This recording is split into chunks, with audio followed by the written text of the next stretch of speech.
Varachha police સ્ટેશનના mobile સ્નેચિંગના તથા Rander police સ્ટેશનના મોપેડ ચોરીના મળી બંને ગુનામાં નાસા હતા. રીઢા આરોપીને પકડી પાડતી ઝોન 1 એલસીબી સુરત શહેર ઝોન 1 એલસીબી શાખાના પોલીસ માણસો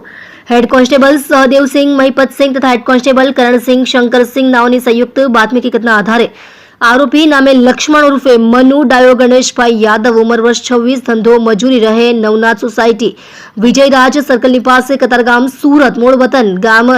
રામપુર બઘેજી તાલુકો બરવલી જિલ્લો ગોપાલગંજ બિહારના અને કતારગામ ખાતેથી પકડી પાડેલ છે. ગઈકાલ તારીખ 11/3/2026ના સવારના આશરે 6:45 વાગ્યાના અરસામાં ફરિયાદી શ્રી તેના ઘરેથી એકલા ચાલીને વરાછામાં આવેલ બુટ ભવાનીથી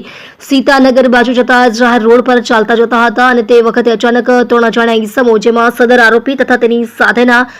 અન્ય 2 ઈસમો પાછળથી મોટરસાયકલ લઈને આવીને ફરિયાદી શ્રીના હાથમાં રહેલ ઓપ્પો કંપનીનો F27 પ્રો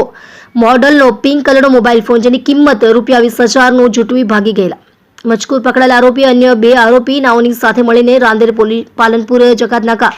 ઝઘડિયા ચોકડી પાસે આવેલ સોસાયટીની બહાર જાહેર રોડ ઉપર પાર્કિંગ કરેલ એક આગળ પાછળની નંબર પ્લેટ વગરની સુઝુકી કંપનીની બર્ગમેન મોપેડ જેનું રજિસ્ટ્રેશન નંબર GJ05PZ8056નો જેની કિંમત ₹85,000ની ચોરી કરેલ હતી.